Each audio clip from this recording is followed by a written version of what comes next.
नामिने नमस्ते सरस्वती देवी गौरवाणी प्रचारिणी निर्विशेष शून्यवादी पश्यत देशतारिणी जय श्री कृष्ण चैतन्य प्रभु नित्यानंद श्री अद्वैत गदाधर श्रीवासादि गौर भक्तवृंद हरे कृष्ण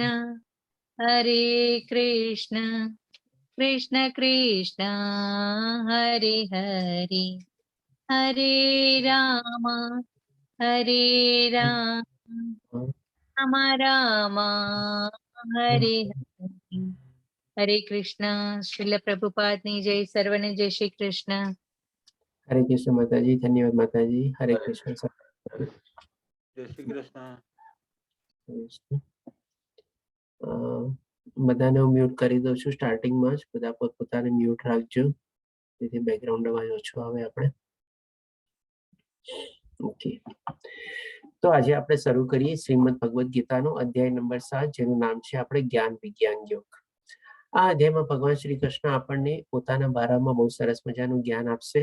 પછી ભગવાન શ્રી કૃષ્ણ એ પણ કહેશે કે કયા ટાઈપના માણસો પોતાની ભગવાન શ્રી કૃષ્ણની શરણાગતિ લે છે અને ભગવાનની ભક્તિમાં પરોવાય છે, અને કયા ટાઈપના માણસો ભગવાન શ્રી કૃષ્ણની શરણાગતિ નથી લેતા અને ભગવાનની ભક્તિમાં બી પરોવાતા નથી, અને એ લોકોની બધાની બી ગતિ કેવી રીતે થાય છે એ પણ ભગવાન શ્રી કૃષ્ણ આપણને આ અધ્યાયમાં સમજાવશે।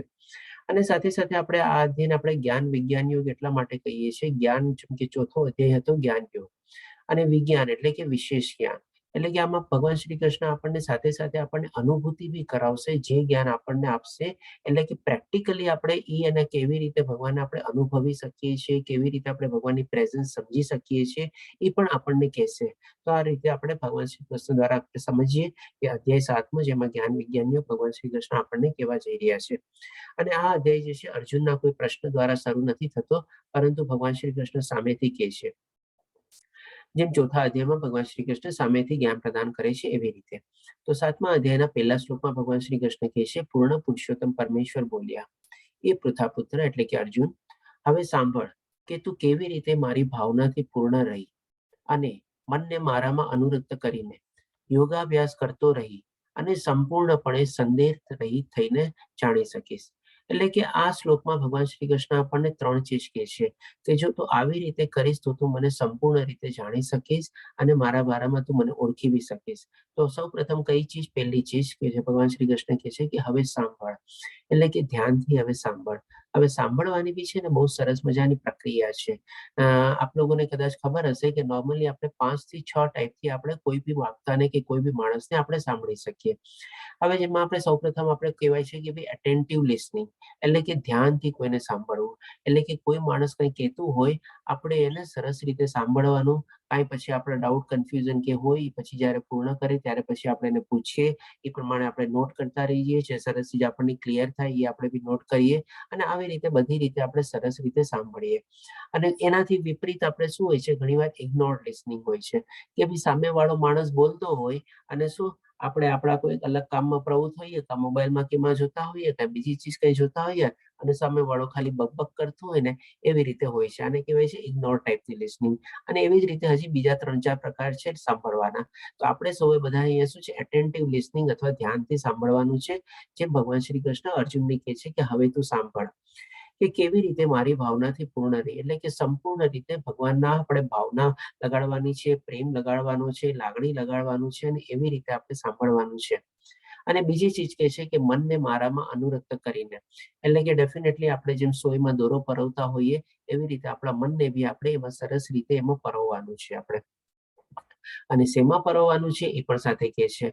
અનુરક્ત થઈને યોગાભ્યાસ કરતો રહીશ. હવે આમાં યોગાભ્યાસનો મતલબ શું છે કે ભાઈ જેમ ભગવાન શ્રી કૃષ્ણે આપણને કીધેલું છે ને કે નિરંતર મારું ચિંતન કરતો રહીએ, અથવા એનો જે કામ કરતો હોય, સ્વધર્મ નિભાવતો હોય, એમાં સરસ મજાનું પોતાનું ઇન્દ્રિય, પોતાના મન બધું લગાડી અને પોતાના શક્તિઓ બધું લગાડીને એ યોગાભ્યાસ અથવા એનું કામકાજ કરતો રહીએ. એટલે કે આવી રીતે આપણે ભગવાનમાં મન બી લગાડવાનું છે, અને સાથે સાથે આપણો જે સ્વધર્મ અથવા જે નિયત કર્મ વાળું કર્મ છે અને આધ્યાત્મિક કર્મ છે એ પણ આપણે કરતું રહેવાનું છે. એને આપણે ક્યાંય સ્ટોપ નથી કરવાનું. એટલે કે યોગાભ્યાસ કરતો રહી અને લાસ્ટમાં કહે છે સંપૂર્ણપણે સંદેહ રહિત.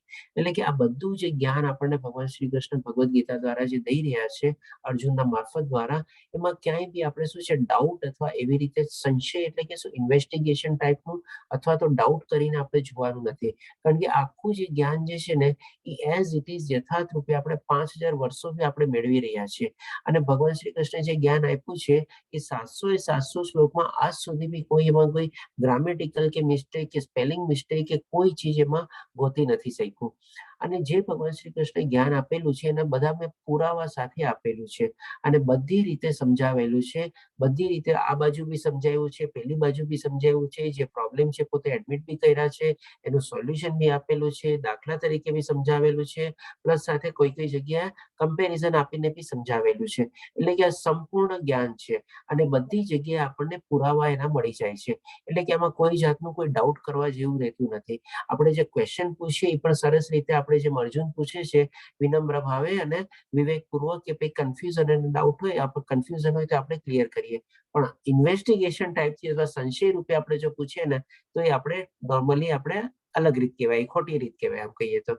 એટલે આ રીતે પહેલા શ્લોકમાં ભગવાન શ્રી કૃષ્ણ કહે છે, 3 કન્ડિશન કહે છે કે આ રીતે તું કર અને ધ્યાનથી મારું સાંભળ.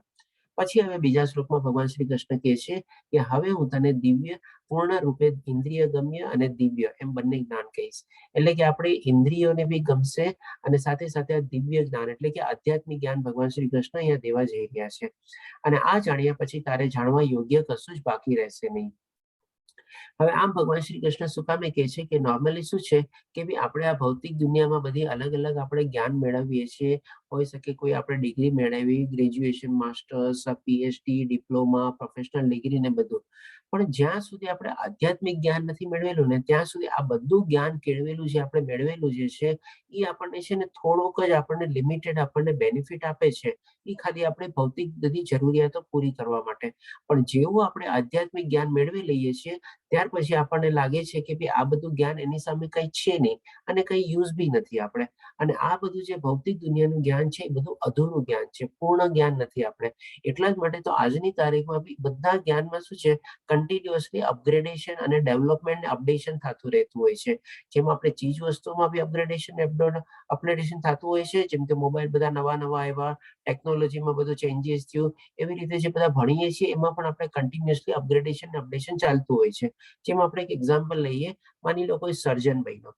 હવે આજે 25 વર્ષ પહેલા જે સર્જન બન્યું હશે અને જે પદ્ધતિ પ્રમાણે જે શસ્ત્રો દ્વારા અને જે ટેકનોલોજી દ્વારા એ ઓપરેશન કરતો હશે, આજનો જે સર્જન બનશે એ શું એ જ રીતે સર્જન ઓપરેશન કરતો હશે? Definitely not. કદાચ જે આજનો સર્જન જે બનશે ને નવો, એ તો કહેશે કે ભાઈ અરે આવી રીતે તો ઓપરેશન થાય જ નહીં. માની લો એને કોઈ 25 વર્ષ જૂનો વિડીયો દેખાડશું ને આપણે કે જો ભાઈ આવી રીતે પહેલાના ડોક્ટર લોકો ઓપરેશન કરતા, અરે કહેશે આ તો આવી રીતે ઓપરેશન થાય જ નહીં, આ ખોટું કર્યું છે, આ આમ કર્યું છે, આ તેમ કર્યું છે. ત્યારે પછી એને કહેશું ને કે ભાઈ 25 વર્ષ પહેલા આ બધી ઉપલબ્ધિ હતી અને આવી રીતે બધા ઓપરેશન થતા, અને આજે તું જે કરસ એ પ્રમાણે તારી પાસે આ ટેકનોલોજી છે એટલા માટે. એટલે કે આ જે આ ભૌતિક દુનિયાનું જે બધું જ્ઞાન છે એ દિન પ્રતિદિન ચેન્જ થતું રહે છે અને અપડેટ થતું રહે છે અને અપગ્રેડ બી થતું જઈએ છે. એ આપણે માનીએ છીએ, પણ શું છે હકીકતમાં બી એવું છે ફક્ત? હવે એક નાનકડો આપને એક્ઝામ્પલ આપું, દ્રષ્ટાંત આપું.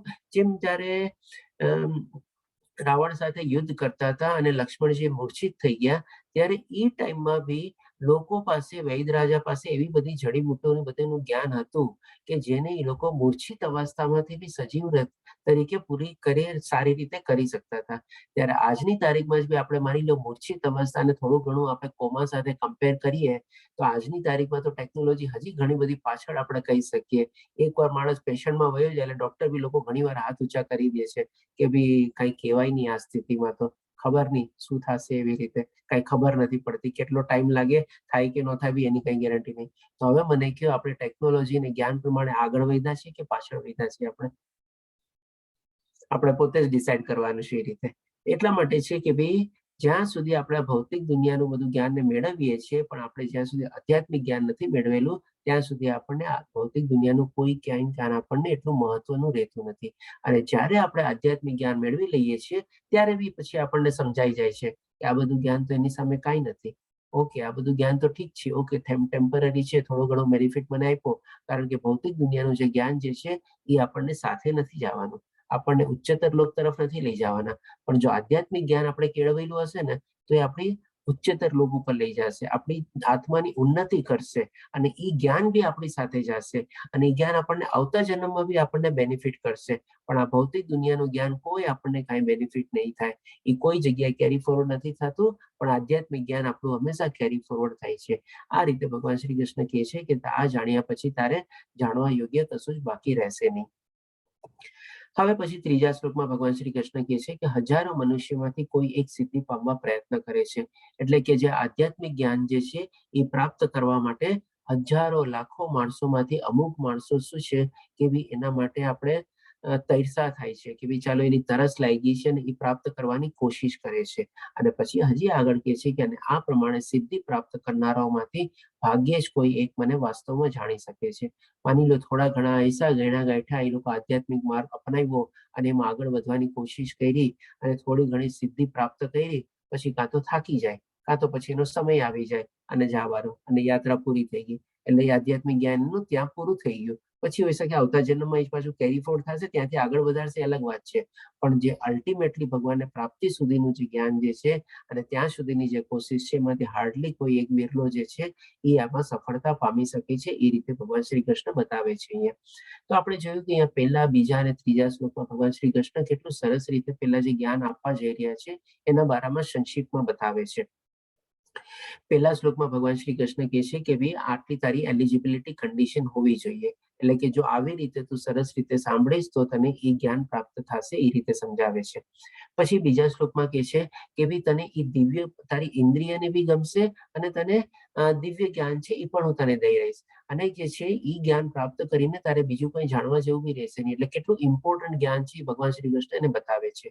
અને સાથે સાથે ત્રીજા શ્લોકમાં એ બી બતાવે છે કે આ જે જ્ઞાન જે છે એમાં હાર્ડલી કોઈ એકાદો માણસ લાખોમાંથી કે કરોડોમાંથી મને અલ્ટિમેટલી પ્રાપ્ત કરી શકે છે, અને જે થોડા ઘણા લોકો પ્રાપ્ત કરવાની કોશિશ કરે છે એ પણ એ લોકો અલ્ટિમેટ સુધી પહોંચી શકતા નથી. એટલે આટલી બધી ઇમ્પોર્ટન્સ, ખાસિયત ને બધું સમજાવ્યા પછી ડેફિનેટલી સામેવાળા માણસને બી શું છે, ઇન્ટરેસ્ટ થાય.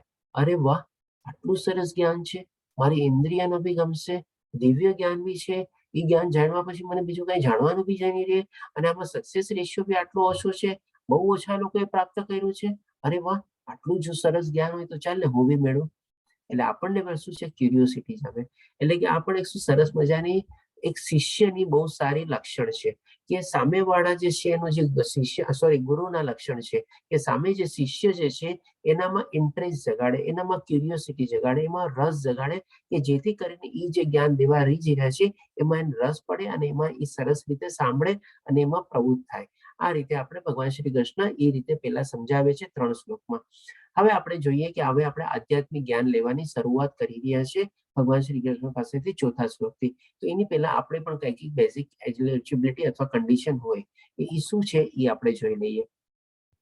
કે જ્યારે આપણે આધ્યાત્મિક જ્ઞાનની શરૂઆત કરીએ જાણવાની, તો એમાં સૌથી પહેલા તો એક ગુરુ તો હોય, બરાબર જ છે, પણ એના પહેલા શું છે, આપણે પોતાના આચરણ રૂપી છે ને કંઈક ને કંઈક આપણે પાળવા જોઈએ નિયમ. તેમાં શું છે, 4 બેઝિક નિયમ છે. સૌ પ્રથમ આવે છે કે ભાઈ આપણે વેજીટેરિયન ખાવું જોઈએ, નોનવેજ આપણે સંદર આપણે છોડી દેવું જોઈએ. બીજું છે આપણે કે ભાઈ ગેમ્બલિંગ, એટલે કોઈ એવી જુગારનાવડી પ્રવૃત્તિમાં આપણે ઇન્વોલ્વ ન થવું જોઈએ. આ જુગારની પણ ડેફિનેશન શું આજની તારીખમાં ઘણી લાંબી થઈ ગઈ છે. એવું નથી કે ખાલી કેસીનો અને પત્તાથી આપણે રમીએ એટલે જુગાર થઈ ગયો, પણ આજે જેમ કે સ્ટોક માર્કેટમાં છે, પ્લસ જેમ કે અલગ અલગ રમતોમાં બધા બેટિંગ કરે છે, એ બધું બી કંઈક ને કંઈક, જેમ કે લઠ્ઠા, તે ઘણું બધું એવા ટાઈપના ગેમ્બલિંગ અલગ અલગ નીકળી ગયા છે. જેમ જેમ જમાનો આગળ વધે છે એમ એ પ્રમાણે ગેમ્બલિંગ બધી નવા થતા રહે છે. અને પછી આવે છે ઇન્ટોક્સિકેશન, એટલે કે નશો. હવે નશો પણ છે ને આજની તારીખમાં ઘણો બધો મોટો થઈ ગયો છે. એવું નથી કે અમુક પીણાનો અથવા તો અમુક કોઈક એવા દ્રવ્યનો આપણે નશો કરતા હોઈએ કે ભાઈ એમાં હવે આજે તો ડ્રગ્સ અને એના પણ ઉપરથી બધા એવા નશા આવી ગયા છે. અને એમાં જો કઈ લઈએ આપણે તો સૌથી વધારે જે આપણા ગેજેટ અને જે આપણે સોશિયલ મીડિયા છે ને એનો નશો તો એટલો ખતરનાક નશો આપણા યુવા પેઢીઓ અને બધામાં ચડી ગયો છે કે સવારના ઉઠ્યા નથી ને પહેલા મોબાઈલ જોવે. રાતના કંઈક બેઝિક કાર્ય કરવા માટે ઉઠ્યા હોય તો પણ મોબાઈલ ખોલીને જોવે, એના વગર નીંદર ન આવે. આવા બધા જે નશા જે છે ને એ આપણે કહીએ ને કે ભાઈ ઓલા જે પીણા અને બધા જે બધા છે ને એના કરતા બહુ ખતરનાક નશા થઈ ગયા છે. કારણ કે આજે એકવાર મોબાઈલ ન મળ્યો, જમતી વખતે મોબાઈલ, ખાતી વખતે મોબાઈલ, ઉઠતી વખતે મોબાઈલ, નાની નાની ક્રિયાઓ કરતી વખતે બી મોબાઈલ, અને બાથરૂમમાં બી મોબાઈલ લઈને જાય. આ બધું શું છે? આમ એક જાતનો એક નશો થઈ ગયો છે. અને જો મોબાઈલ હાથમાં ન હોય તો આમ પોતે જ આમ કે ને તરફડતો હોય, મારો મોબાઈલ ક્યાં ગયો, મારું ઓલું ક્યાં ગયું, મારું આમ ક્યાં ગયું. તો આ બધા બી એક ટાઈપના નશા છે. આ પણ આપણને આધ્યાત્મિક આપણી પ્રગતિમાં આપણને અડચણરૂપ બની શકે છે. અને ડેફિનેટલી આપણે પરસ્ત્રી અથવા પરપુરુષ સાથે આપણે જાતીય સંબંધ ન હોવો જોઈએ. તો આજે 4 બેઝિક કન્ડિશન છે, 4 એલિજિબિલિટી છે કે જો આપણે સૌ પ્રથમ આપણામાં કેળવી લઈએ તો જ આપણે આધ્યાત્મિક જ્ઞાનમાં આપણે આગળ પ્રવૃત્ત થઈ શકીએ અને એમાં આપણે ઇન્વોલ્વ થઈ શકીએ. નહીં તો એના સિવાય આપણે આધ્યાત્મિક જર્ની આપણી જે છે એ આપણે અધૂરી થઈ જાય. અને મને લાગે છે, મને ખાતરી છે, મને વિશ્વાસ છે કે આપણે જે આ બધા ભક્તો જે છે એ 4માંથી આ કોઈ હેબિટમાં એવા રીતે પ્રવૃત્ત થયેલા નહીં હશે. એટલે કે 4 ચીજમાં નો નો નો નો આવતું હશે. એટલા માટે ટીક ટીક ટીક ટીક મારેલું છે.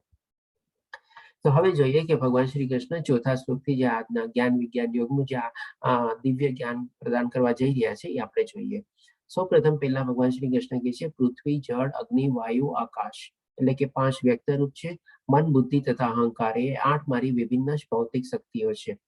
હવે આ રીતે ભગવાન શ્રી કૃષ્ણ અહીંયા બતાવે છે કે આપણી સામે જે આ જગત છે, જે એન્વાયરમેન્ટ છે, જે નેચર છે એ કેવી રીતે બનેલું છે અને એ કેવી રીતે ભગવાને એની શક્તિઓ દ્વારા બનાવેલું છે.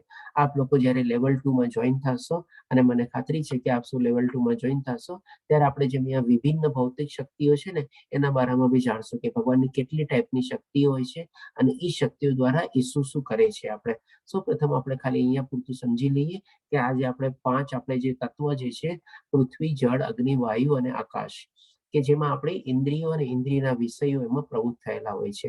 અને બાકી જે 3 આપણે અવ્યક્ત છે, જેમ કે મન, બુદ્ધિ અને અહંકાર, આનાથી લઈને આખી ભૌતિક શક્તિઓ દ્વારા બધું આપણે એન્વાયરમેન્ટ, નેચર ને બધું બનેલું છે. એ રીતે ભગવાન શ્રી કૃષ્ણ અહીંયા વર્ણવે છે. પછી હવે 5મા શ્લોકમાં ભગવાન શ્રી કૃષ્ણ કહે છે કે વળી હે મહાબાહો અર્જુન, આ નિકુષ્ટ એટલે શું? જે આપણે 8 ચીજ જોઈ ગયા એ નિકુષ્ટ છે. નિકુષ્ટનો મતલબ શું? કે ભાઈ એમાં ચેતના નથી, એટલે જડ ટાઈપનું છે. એટલે નિકુષ્ટનો મિનિંગ થાય છે જડ, એટલે કે નોન લિવિંગ ટાઈપનું. એમાં આપણે ચેતના ટાઈપના છે નહીં. એટલે કે આ નિકુષ્ટ શક્તિ ઉપરાંત મારી એક અન્ય ચડિયાતી પરાશક્તિ છે. હવે એ બીજી ટાઈપની શક્તિ જે છે, આ ડિટેલમાં આપણે બધા લેવલ 2માં કવર કરશું આપણે. જે પરાશક્તિ છે, પણ પરાશક્તિ પણ છે કે જે જીવોની બનેલી છે. એટલે કે જે પરાશક્તિ જે છે શેની બનેલી છે? તો કે જીવોની અથવા આત્માની અથવા ચેતનાની અથવા કોન્શિયસનેસની. એટલે કે આ જે નિકુષ્ટમાં જે છે એમાં ભગવાન શ્રી કૃષ્ણ એ જીવનું આરોપણ કરે છે અને જે ભૌતિક પ્રકૃતિ સાથે સંઘર્ષ કર્યા કરે છે અને તેના સંસાધનોનો ઉપયોગ કરે છે. એટલે કે જેવું આ નિકુષ્ટ પ્રકૃતિમાં બધામાં આપણે જીવનું આરોપણ થાય છે, આત્માનું આરોપણ થાય છે, નિરૂપણ થાય છે, એટલે કે પછી એ આપણે લિવિંગ બની જાય છે. અને એમાં બધા અલગ અલગ ટાઈપના 84 લાખની આપણે યોનિઓ હોય છે. બધા અલગ અલગ પ્રાણી, પશુઓ, મનુષ્યો અને બધાનો એમાં આવી જાય છે, સમાવેશ થઈ જાય છે. અને હવે જેવા આ લોકો પ્રાણીઓ અને બધાનો એમાં ચેતના આવી જાય છે, જીવાત્મા આવી જાય છે, એટલે કે પછી શું છે? ભૌતિક પ્રકૃતિના સંસર્ગમાં આવે છે, એટલે કે એના કોન્ટેક્ટમાં આવે છે. એટલે કે જે આપણે નેચર અને એન્વાયરમેન્ટ છે એના કોન્ટેક્ટમાં આવે છે. અને એના કોન્ટેક્ટમાં આવ્યા પછી શું છે? એ કન્ટિન્યુઅસલી સ્ટ્રગલ કરે છે, એટલે કે સંઘર્ષ કરે છે. શેનો સંઘર્ષ કરે છે? તો કે એનાથી દ્વારા મોહ, માયા, એટ્રેક્શન ને બધાથી આપણે આવૃત થઈ જાય છે. અને એના બધા શરીરના અને ઇન્દ્રિય સુખના અને બધાના મળવામાં એ પ્રમાણે એને કન્ટિન્યુઅસલી સંઘર્ષ કરવો પડે છે. અને સાથે સાથે ભગવાન શ્રી કૃષ્ણ એ બી કહે છે કે એના સંસાધનોનો ઉપયોગ કરે છે. એટલે કે આ પ્રકૃતિમાં જે કાંઈ પણ બધા આપણે અવેલેબિલિટી જે છે એ બધી ચીજોનો આપણે ઉપયોગ બી કરીએ છીએ. અલગ અલગ આપણે આપણા શોખ કેળવવા કયો, કે ભાઈ આપણી ઈચ્છાઓ કેળવવા કયો, કે આપણી કાર્ય કરવાની પ્રણાલિકા કયો, એ બધા ચીજમાં આપણે એનો ઉપયોગ કરીએ છીએ. આપણે આ રીતે ભગવાન શ્રી કૃષ્ણ અહીંયા સમજાવે છે 5મા શ્લોકમાં. હવે છઠ્ઠા શ્લોકમાં ભગવાન શ્રી કૃષ્ણ કહે છે સર્વ સર્જાયેલા જીવોનો ઉદ્ભવ, એટલે સર્વ સર્જાયેલા કે બધા ટાઈપના જીવો, બધા એમાં 84 લાખના જીવો આવી ગયા. ઉદ્ભવ આ બંને શક્તિઓમાં રહેલી છે. કઈ બે શક્તિઓ આપણે જોઈ કે બી એક નિકુષ્ટ શક્તિ જેમાંથી ભગવાન શ્રી કૃષ્ણ બધું આપણને 8 ચીજ બતાવી, અને એક એનાથી ઉપરની ચડિયાતી શક્તિ જે પરાશક્તિ ભગવાન શ્રી કૃષ્ણે કીધું જે જીવોની બનેલી છે. એટલે કે આ બે શક્તિનું ઓલરેડી થોડું ઘણું આપણે સંક્ષેપમાં અહીંયા જાણી લીધું. હજી એક ભગવાનની ત્રીજી શક્તિ જે છે એ આપણે લેવલ 2 માં જાણશું સરસ રીતે. એટલે આ રીતે ભગવાન શ્રી કૃષ્ણ કહે છે કે જેટલા જીવો છે બધાનો ઉદ્ભવ આ બે શક્તિમાં રહેલો છે, અને આ જગતમાં જે કંઈ ભૌતિક અને આધ્યાત્મિક છે તે સર્વની ઉત્પત્તિ અને વિનાશરૂપ મને જાણ. એટલે કે બધું ભગવાન થકી જ ઉત્પન્ન થાય છે અને ભગવાન થકી જ એનો વિનાશ બી થાય છે. આ રીતે ભગવાન શ્રી કૃષ્ણ એ સમજાવે છે આપણને. હવે પછી આપણને ભગવાન શ્રી કૃષ્ણ 7મા શ્લોકમાં કહે છે કે જે બધી ચીજો ભગવાન થકી જ છે, તો હવે બધાને મેનેજ કેવી રીતે કરે છે, ઓર્ગેનાઇઝ કેવી રીતે કરે છે, કેવી સરસ રીતે ગોઠવેલી રાખેલી છે એ આપણને અહીંયા સમજાવે છે. હે ધનંજય, મારાથી શ્રેષ્ઠ એવું કોઈ તત્વ સત્ય નથી, અને જેવી રીતે મોતીમાં દોરામાં ગૂંથાયેલા રહે છે, મોતી દોરામાં ગૂંથાયેલા રહે છે તેવી રીતે સર્વ કાંઈ મારા આધારે રહેલું છે. હવે અહીંયા ભગવાન શ્રી કૃષ્ણ એક સરસ મજાની કમ્પેરિઝન આપીને આપણને સમજાવે છે કે આ બધી ભૌતિક દુનિયામાં જે કાંઈ પણ ચીજો વસ્તુઓ છે એ બધી મારા આધારે છે અને મારા થકી જ એમાં બધી આવેલી છે. આ રીતે સમજીએ. આ સમજવા માટે એક આપણે નાનકડો દાખલો લઈએ. જેમ કે આપણે માની લો આપણે ઘરમાં ચીજ વસ્તુ હોય. હવે આપણા ઘરની અંદર કેટલી બધી ચીજ વસ્તુ હોય, તમે ક્યારેક ગણજો તો ગણી બી નહીં શકાય. ઘણી વાર કદાચ 100, 500, 1000, 2000 જેવી ચીજો બધી નાની નાની ચીજો બધી નીકળશે. તો આપણે શું કરેલું હોય ઘરમાં કે ભાઈ અલગ અલગ આપણે રૂમ પ્રમાણે ગોઠવેલું હોય. કિચનમાં કિચનનો સામાન હોય, ડાઇનિંગ સ્પેસમાં ડાઇનિંગ સ્પેસનો સામાન હોય, ડ્રોઈંગ રૂમમાં હોલમાં આપણે બધું એ પ્રમાણે ટેબલ સોફા અને ટીવી ને બધું હોય, પ્લસ આપણા બેડરૂમમાં પલંગ ને બધું હોય, સાથે આપણા કબાટ ને બધું હોય. એવી રીતે બધું અલગ અલગ રીતે બધું હોય. વરાંડામાં કંઈ બીજું પડેલું હોય, અને એક સાથે જે આપણે બહુ સરસ મજાની અગત્યની જગ્યા હોય આપણે કે ભાઈ સ્ટોર રૂમ. આજની તારીખમાં આપણે સ્ટોર રૂમ જે છે એ પૂજા રૂમ કરતા વધારે ઘણીવાર ઇમ્પોર્ટન્ટ જેવું થઈ જાય છે. એમાં બધું જે આવે ને બધું સ્ટોર રૂમમાં નાખી દે એવી રીતે. અને આપણે એક સરસ મજાનો આપણે ભગવાનનો પૂજાનો રૂમ બી હોય છે ઘણી જગ્યાએ. આપણે કેવી રીતે બધું અલગ અલગ જગ્યાએ ભાગ પાડીને રાખેલું હોય છે, તો એવી જ રીતે ભગવાન શ્રી કૃષ્ણ પણ આપણને સમજાવે છે. આપણે જેમ કે કબાટનું બી એક્ઝામ્પલ લાગીએ, ઓર બીજો એક્ઝામ્પલ લઈએ. કબાટમાં બી શું આપણે બધા અલગ અલગ ખાના હોય, એકમાં કપડાં રાખીએ, એકમાં આપણા પર્સ ને આ ચીજ વસ્તુ ને એવું બધું રાખીએ, એકમાં થોડુંક એમાં તિજોરી જેવું હોય તો કંઈક ઇમ્પોર્ટન્ટ આપણે પૈસા કે દાગીના કે એવું કંઈ બી રાખીએ. બધું એ પ્રમાણે ગોઠવીને રાખીએ છીએ કે નહીં આપણે. તેવી જ રીતે ભગવાન શ્રી કૃષ્ણ કહે છે આ જે કાંઈ પણ બધી ચીજ જે છે મારા થકી જ ઉદ્ભવેલી છે અને હું જ એનો વિનાશ કરતા છું. હવે હું કેવી રીતે મેનેજ કરીને રાખું છું, તો જેવી રીતે એક ધાગામાં બધા મોતી પરોવાયેલા હોય, જેમાં આપણે મોતીનો નેકલેસ લઈએ અથવા ડાયમંડનો નેકલેસ લઈએ, અને એમાં બધા એ દોરામાં મોતી કેવી રીતે પરોવાયેલા હોય, એવી રીતે બધી ચીજ જે છે એ ભગવાન થકી આપણે છે. અને જ્યારે એ મોતીનો આપણે હાર હોય આપણે ગળામાં પહેરીએ તો આપણે એને ધારણ કર્યો કહેવાય. અને શેના ધારણ આપણે સપોર્ટ રહીએ, આપણા ગળાના સપોર્ટ રહીએ આપણે. એવી રીતે ભગવાન શ્રી કૃષ્ણ કહે છે આ બધું મારા થકી જ છે, મારા જ આધારે છે, મેં જ એને ધારણ કરેલું છે, અને બધામાં હું ધાગા રૂપી અથવા દોરા રૂપી પરોવાયેલું છે, અને મોતી રૂપે બધું એ ચીજ મારા થકી બધું નિર્ભર છે. આ રીતે સરસ મજાની કમ્પેરિઝન આપીને ભગવાન શ્રી કૃષ્ણ આપણને સમજાવે છે. હવે ભગવાન શ્રી કૃષ્ણ જેમ આપણે જોયું કે આને જ્ઞાન વિજ્ઞાન યોગ કહેવાય છે. હવે આની અનુભૂતિ કેવી રીતે કરી? ભગવાન શ્રી કૃષ્ણ બધું કહી તો દીધું આપણને કે જે કાંઈ પણ ચીજ છે બધી ચીજ મારા થકી જ છે. હવે આપણે એનું ભગવાન શ્રી કૃષ્ણ આપણને અનુભૂતિ કરાવે છે. એટલે કે આપણે વિશેષ રૂપે એને સમજીએ કે ભાઈ આપણે એને ફીલ કરીએ, આપણે એની પ્રેઝન્સ સમજીએ એ કેવી રીતે છે. તો ભગવાન શ્રી કૃષ્ણ 8મા શ્લોકમાં કહે છે હે કુંતી પુત્રી અર્જુન, હું પાણીમાં સ્વાદ છું. હવે પાણી આપણે જાણીએ છીએ કે ભાઈ આપણે જગ્યાએ જગ્યાએના અલગ અલગ પાણી હોય છે. અને જ્યારે આપણે એક જગ્યાએ કંઈ ફરવા કરવા બી ક્યાંય ગયા હોય ત્યારે આપણે શું કહીએ, આ પાણીનો સ્વાદ બરાબર નથી લાગતો. વાનું પાણી બહુ સરસ મજાનું મીઠું લાગતું હતું, આમ સરસ હતું પાણી. અથવા તો પાણી આપણે ઘણી વાર કહીએ ને અહીંયાનું પાણી પીવાથી થોડુંક ભારે ભારે લાગે છે, અને વાનું પાણી થોડું હળવું હતું. હવે ભગવાન શ્રી કૃષ્ણ કહે છે પાણીનો સ્વાદ છું. એટલે કે પાણીમાં કોણ સ્વાદ નાખવા ગયું માની લો, કોઈ તો નથી નાખવા ગયું. તેમ છતાં બી આપણને અલગ અલગ જગ્યાએ અલગ અલગ પાણીનો આપણને સ્વાદ લાગે છે. આવી બીજું લઈએ આપણે જેમ કે સમુદ્રનું પાણી. સમુદ્રનું પાણી ખારું હોય છે એ આપણે જાણીએ છીએ. હવે બધા સમુદ્રનું પાણી ખારું હોય છે એ વાત બરાબર છે, પણ હવે એમાં સમુદ્રમાં મીઠું નાખવા કોણ ગયું છે? કોઈ ગયું છે મીઠું નાખવા? એટલું મીઠું બી નહીં હશે સમુદ્રની જેટલી ગહેરાઈ ને બધું જે છે એટલું. તો એ બધું ભગવાન શ્રી કૃષ્ણ કહે છે કે પાણીનો સ્વાદ હું છું, સૂર્ય તથા ચંદ્રનો પ્રકાશ છું.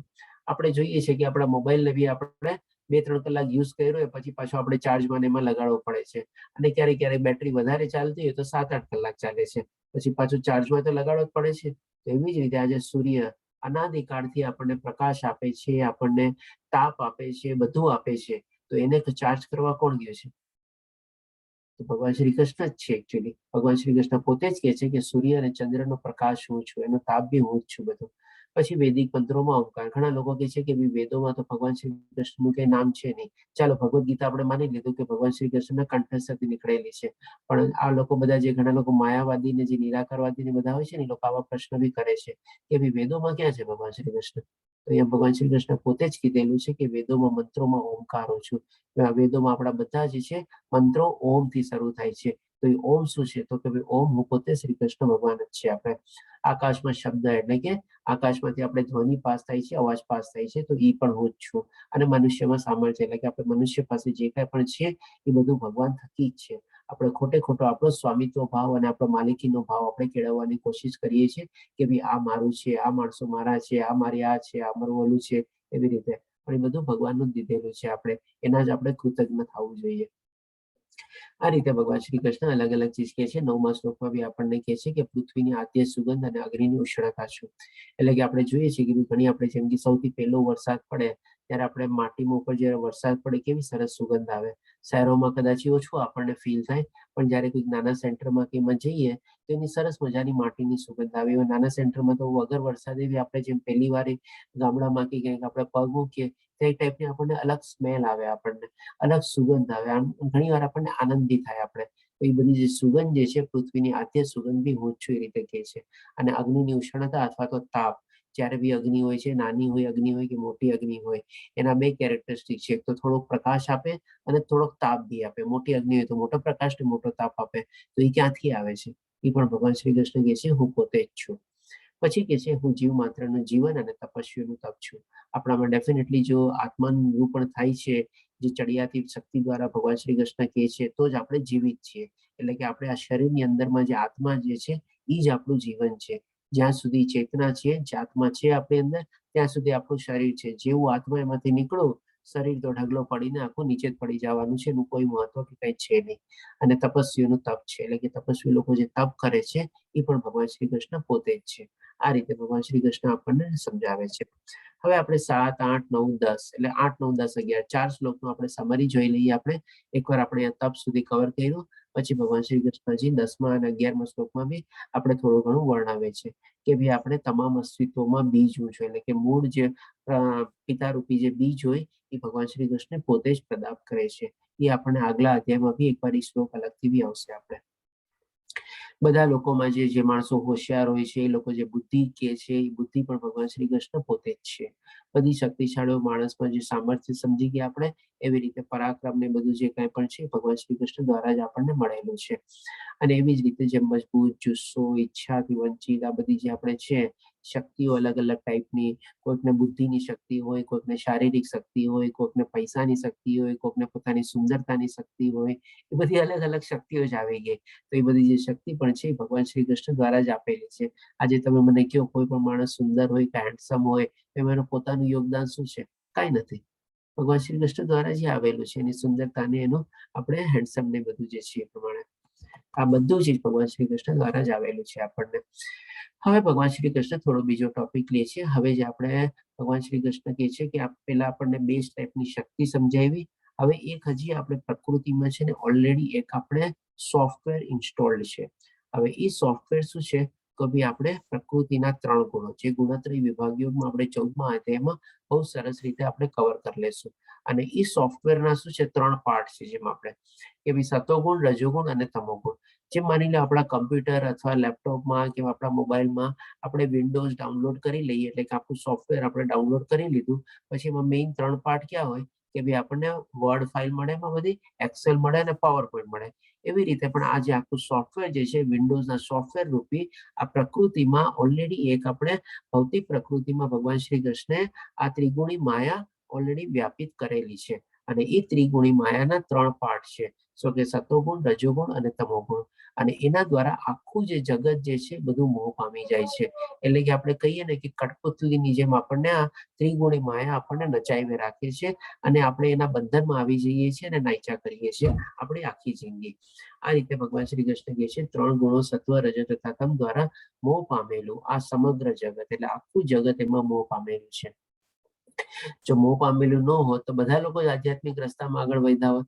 એટલા માટે તો સ્ટાર્ટિંગમાં ભગવાન શ્રી કૃષ્ણ કહે છે કે ભાગ્યે જ કોઈક લોકો આધ્યાત્મિક રસ્તામાં આગળ વધે છે અને એમાંથી કોઈ એક જ એવો વિરલો હોય છે જે સિદ્ધિ પ્રાપ્ત કરી શકે છે.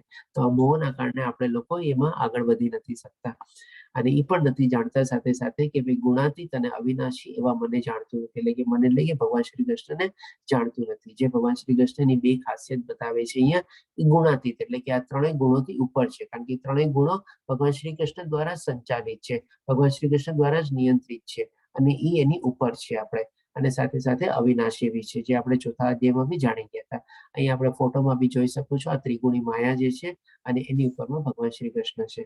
આવી રીતે આપણે હવે આ માયાને ઓળંગવી કેવી રીતે એ પણ ભગવાન શ્રી કૃષ્ણ બતાવે છે અને આને આપણે એમાં ફસાઈ જઈએ છીએ એ પણ બહુ આપણે ઓળંગવી પણ બહુ ડિફિકલ્ટ છે અથવા બહુ પ્રોબ્લેમ વાળું છે. એ પણ ભગવાન શ્રી કૃષ્ણ આપણને 14મા શ્લોકમાં કહે છે કે ભૌતિક પ્રકૃતિના 3 ગુણોની બનેલી મારી આ દેવી માયાને જીતવી અત્યંત દુષ્કર છે.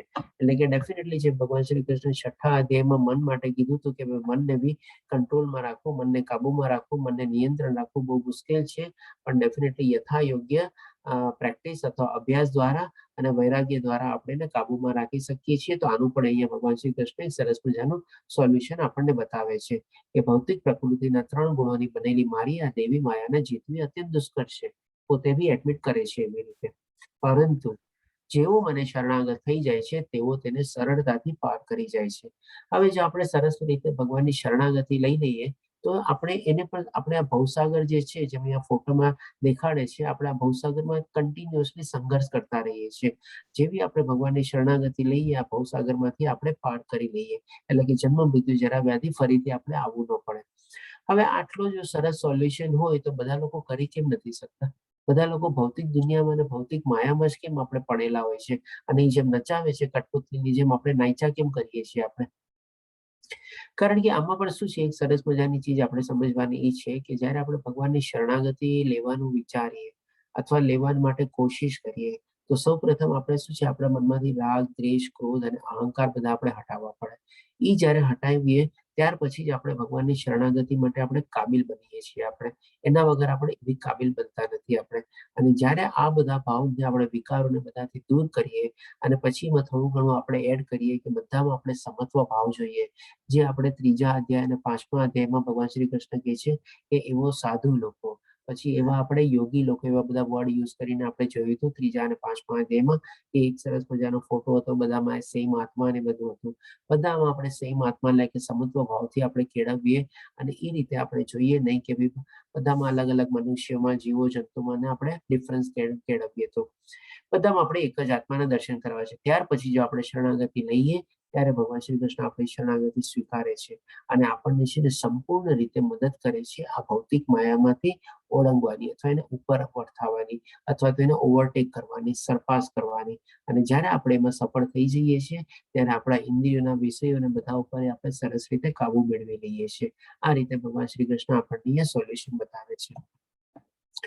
હવે જોઈએ 15મા શ્લોકમાં ભગવાન શ્રી કૃષ્ણ પાછું આપણે ચેન્જ થશે ટોપિક. એમાં આપણને કહે છે કે 4 લોકોના મનુષ્ય જે છે જેમાં લોકો ભગવાન શ્રી કૃષ્ણની ભક્તિ કરતા નથી અને શરણાગતિ બી સ્વીકારતા નથી.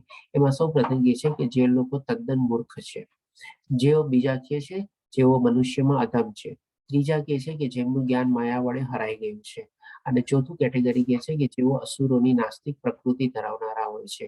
અને આના માટે ભગવાન શ્રી કૃષ્ણ દુષ્ટો વડ વાપરે છે. એવા દુષ્ટો મારું શરણ ગ્રહણ કરતા નથી. હવે આ 4 કેટેગરીને બી આપણે જરાક સંક્ષિપ્તમાં સમજી લઈએ. કારણ કે આજની તારીખમાં એવું છે કે આપણી સામે બી આપણે તો બધામાંથી આપણે આવતા જ નથી, પણ આવા કોઈ માણસ બી આપણે સામે આવે તો આપણે એને પારખવા જોઈએ ને એનાથી થોડુંક આપણે દૂર રહેવું જોઈએ અથવા અળગું રહેવું જોઈએ. આપણે ભલે એના બી આત્મા તો સેમ જ છે, એ બધું સેમ, પણ એ શું છે ત્રિગુણી માયાના અંડરમાં છે અથવા તમોગુણથી એનાથી વધારે પ્રભાવિત છે. તો એ રીતે આપણે થોડુંક આપણે એનાથી અળગું રહી શકીએ. આપણે કે બી જેના ઘણા લોકો મૂર્ખ હોય છે. આજે ઘણા લોકો એવા ગધેડાની જેમ કામ કરતા હોય છે. જેમ આપણે સ્ટાર્ટિંગમાં મહેશ પ્રભુજીએ પૂછ્યું કે 10-12 કલાક કામ કરવાનું હોય છે. ઘણીવાર હોઈ શકે કમ્પલ્સરી કરવું પડે છે. પણ મોટે ભાગે જોઈએ આપણે કે બી 8 કલાકની ઉપરની જે બધી ડ્યુટી હોય છે ને એ લોકો બધા ગધેડાની જેમ ઓવરટાઈમ કમાવા અને પૈસા કમાવા અથવા રજોગુણી વધારેમાં હોય છે.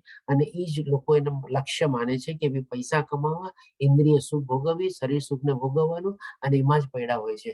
એટલે કે એ ટાઈપના મૂર્ખ હોય છે. ઘણીવાર તો એ લોકો જાણતા બી નથી હોતા કે એના બોસ કોણ હોય છે. જેમ આપણે એક એક્ઝામ્પલ મહેશ પ્રભુજીએ કીધું કોલ સેન્ટરનું કે ભાઈ કોલ સેન્ટરમાં હા હોય છે. પોતે કંપની વતી કામ કરે છે અને સાચા બોસ કે કોણ હોય છે એ પણ કઈ ખબર નથી હોતી. અને દિવસ રાત ડે નાઇટ ડ્યુટી ડબલ શિફ્ટમાં બી કામ કરતા હોય છે. કારણ કે પૈસા તો મળતા જ હોય છે.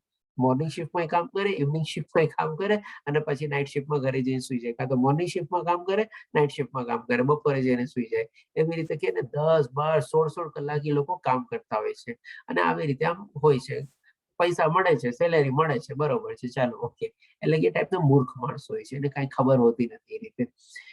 અને પછી શું છે, જેવો અધમ હોય છે. અધમનો મતલબ અહીંયા શું છે કે ભાઈ જે આપણે કહીએ ને કે એકદમ લોએસ્ટ ટુ લોએસ્ટ કેટેગરીના જે માણસો હોય, જેમ કે આપણે એક એક્ઝામ્પલ તરીકે લઈ લઈએ, જેમ કે આદિવાસી લોકો.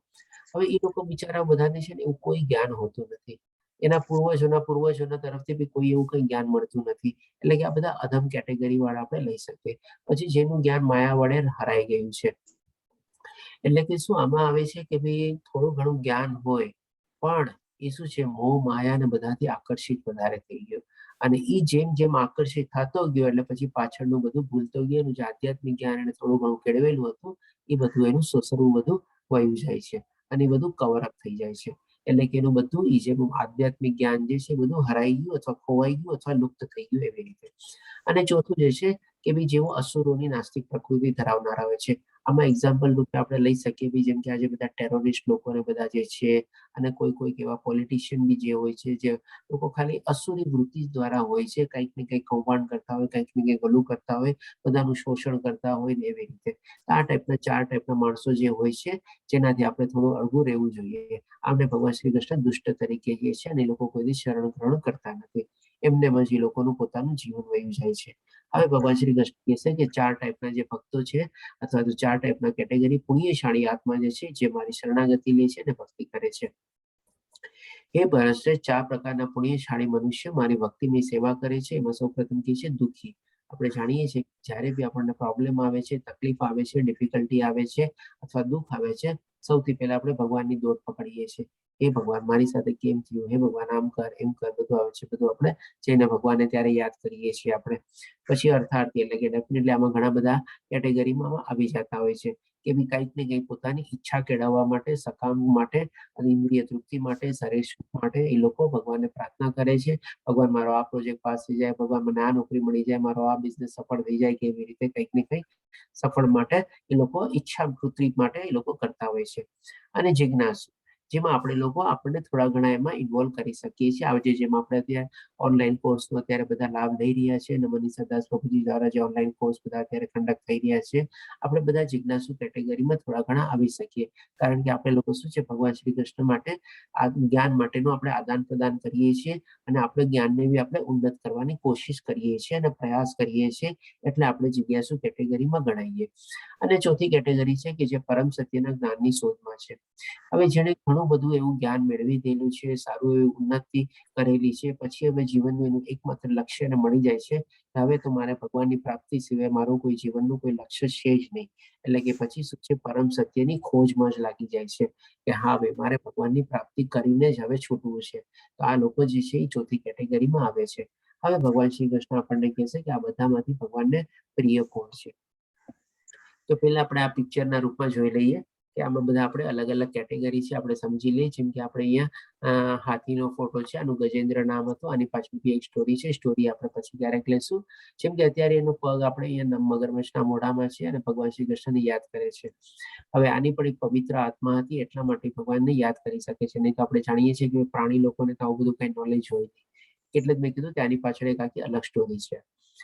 તો અહીંયા આપણે શું છે કે ભાઈ દુઃખી છે, એટલે કે માટે ભગવાન શ્રી કૃષ્ણને યાદ કરે છે, કારણ કે એનો પગ અત્યારે આના મગરમચ્છના મોઢામાં છે. હવે અહીંયા જે છે દ્રૌપદીના ચીરહરણ કરવાની કોશિશ કરવામાં આવે છે કુરુ સભામાં.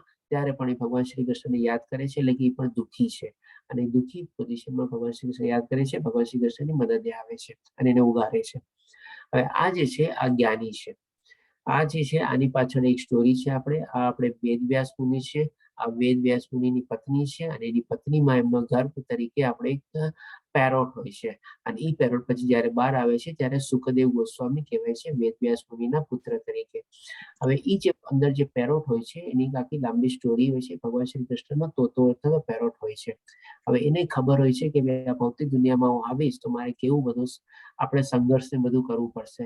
એટલે કે લગભગ 14 વર્ષ સુધી માતાના ગર્ભમાંથી આ બહાર આવવાની જ ના પાડે છે. પછી ભગવાન શ્રી કૃષ્ણ પ્રગટ થાય છે એની સામે અને એને વરદાન આપે છે કે ના ભાઈ તારે આ ભૌતિક પ્રકૃતિ સાથે સંસર્ગ નહીં કરવો પડે, તને મુક્તિ મળી જશે. ત્યારે પછી બહાર આવે છે. એટલે કે સંપૂર્ણ જ્ઞાની હતા અને એનું પણ લક્ષ્ય એકમાત્ર જ હતું ભગવાનની પ્રાપ્તિ. એટલે એને ભગવાનની પ્રાપ્તિ થાય છે અને એને મુક્તિના દ્વારેના ખુલી જાય છે તોતામાંથી પેરોટમાંથી પછી. અને સુખદેવ ગોસ્વામી તરીકે અહીંયા જન્મ લે છે. પછી આ આપણે જે આવે છે એમાં પરીક્ષિત મહારાજ છે અને સામે સુખદેવ ગોસ્વામી એમને જ્ઞાન આપી રહ્યા છે. જ્યારે પરીક્ષિત મહારાજને ખબર પડી જાય છે કે એક અઠવાડિયામાં મારું મોત છે, ત્યારે પોતાને પણ ઉગારવા માટે, પોતાને પણ મુક્તિ આપવા માટે એ આ જ્ઞાન લેવાની કોશિશ કરે છે. એટલે આ જે કેટેગરી છે આપણે જિજ્ઞાસુ કેટેગરીમાં આપણે આને લઈ શકીએ. આપણે કેવી ક્યુરિયસ છે, ઇન્ટરેસ્ટ છે કે મારે કેવી રીતે મારી મુક્તિ મેળવવી. અને આ જે ફોટો છે અહીંયા ધ્રુવ મહારાજનો ફોટો છે. હવે ધ્રુવ મહારાજ સ્ટાર્ટિંગમાં આપણે અર્થાર્થી તરીકે ગયા હતા કારણ કે એને રાજ્ય મેળવવું હતું.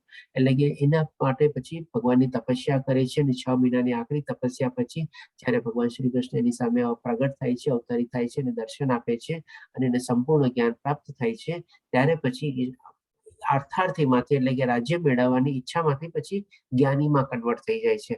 કારણ કે એને સંપૂર્ણ જ્ઞાન એની તપસ્યામાં મળી જાય છે. અને ત્યારે ભગવાન શ્રી કૃષ્ણને કહે છે કે હું આવ્યો તો અહીંયા કંઈક ઈચ્છા ખાતર, પણ મને હવે કાંઈ જોતું નથી, મને તમે મળી ગયા, એનાથી વધારે ઉત્તમ મારે કાંઈ છે નહીં.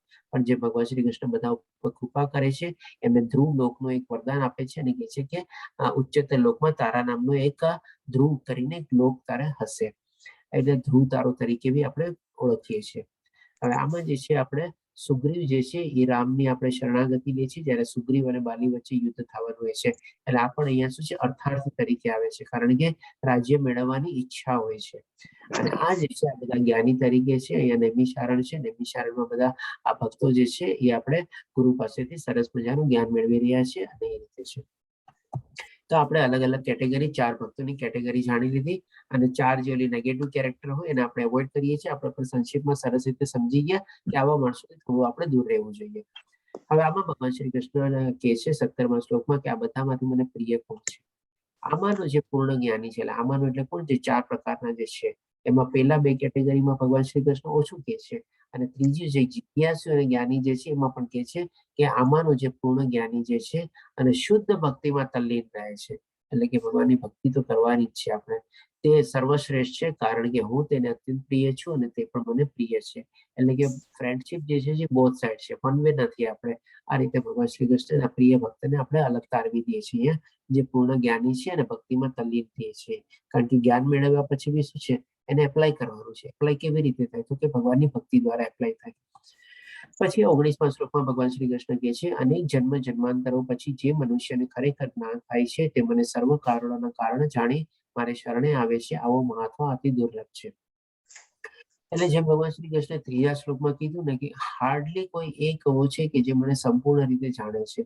એના સંદર્ભમાં જો આપણે આ શ્લોકને સમજીએ તો આપણને થોડું ઓર ક્લિયર થશે કે આપણે આ એક જન્મમાં શું છે આપણી સદગતિ નથી થવાની. આપણને ભગવાનની પ્રાપ્તિ કરવી બહુ ડિફિકલ્ટ છે.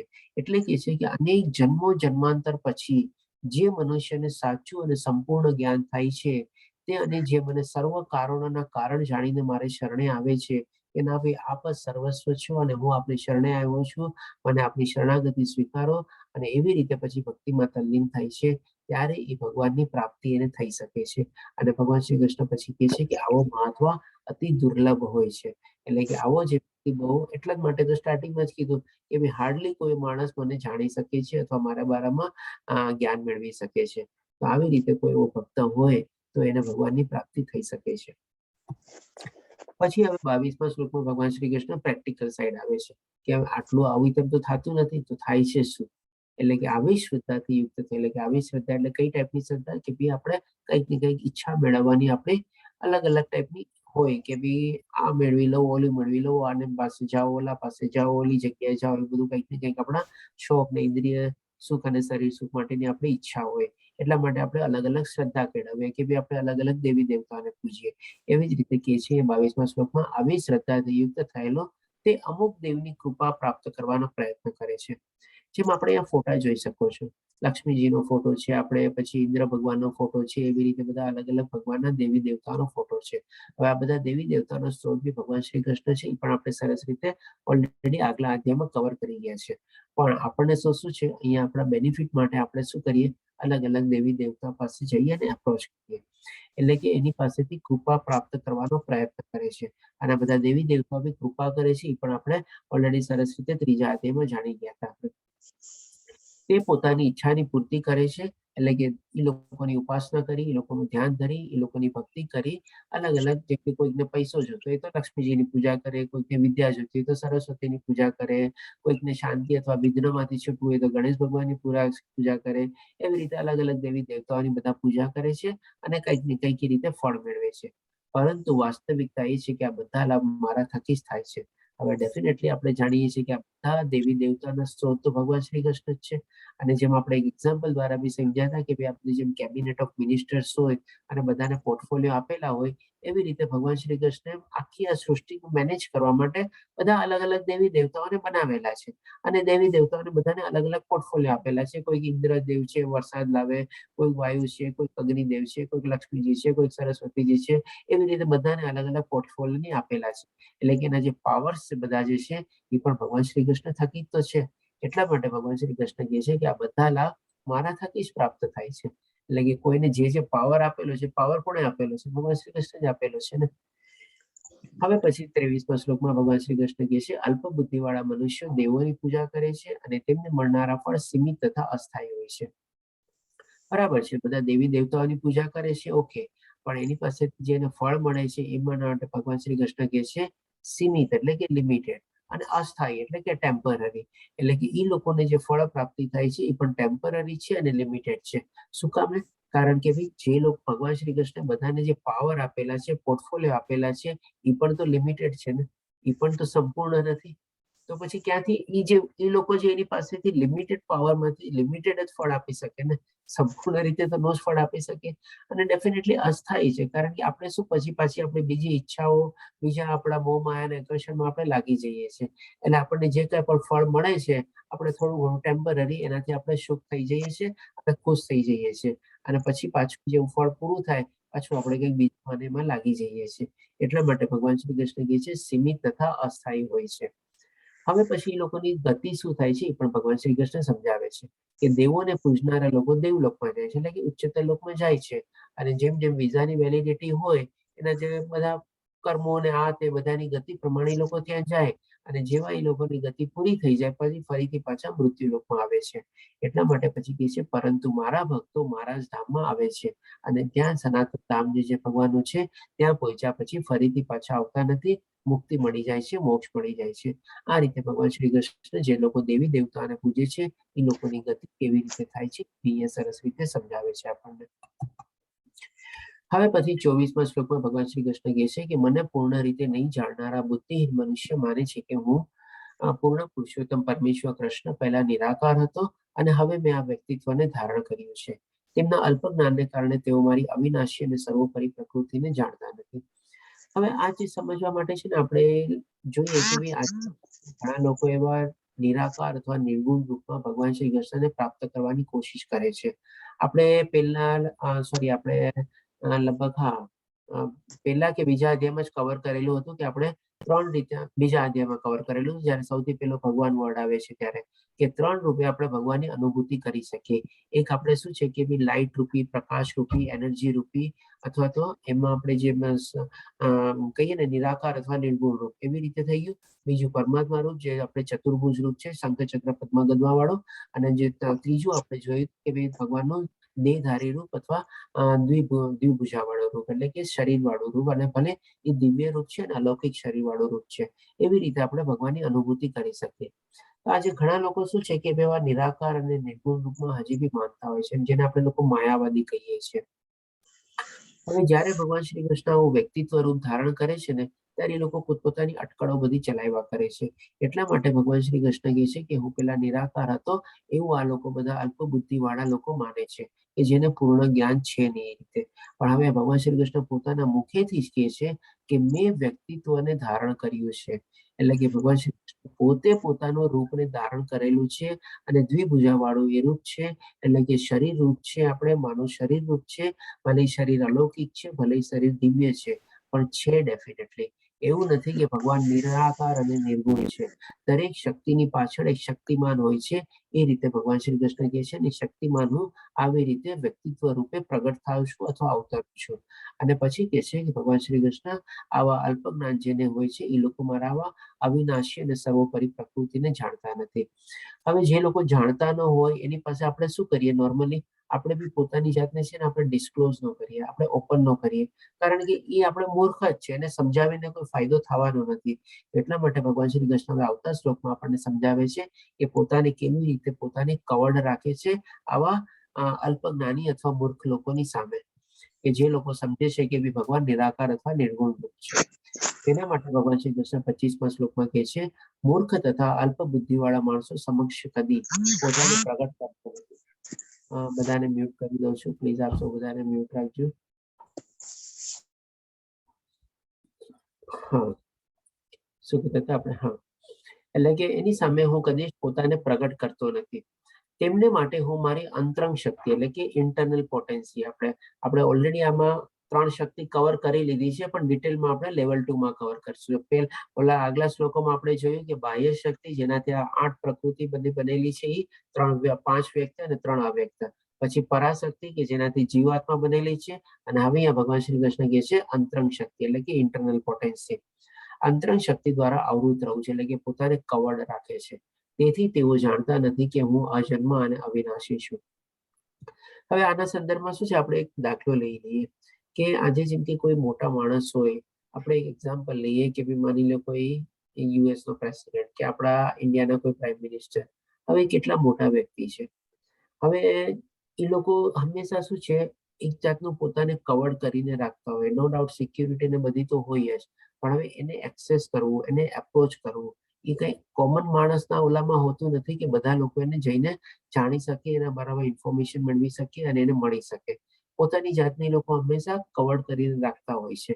એવી જ રીતે ભગવાન શ્રી કૃષ્ણ બી કહે છે કે જે આવા અલ્પ જ્ઞાનવાળા છે, જે મૂર્ખ છે અથવા તો ઓછી બુદ્ધિવાળા માણસો જે છે, એની સામે હું પ્રગટ અથવા એ રીતે પોતાની જાતને ડિસ્ક્લોઝ કરતો નથી, અને મારી જ જાતને હું મારી શક્તિ દ્વારા જે અંતરંગ શક્તિ છે એનાથી હું આવૃત રાખું છું અથવા કવર્ડ રાખું છું.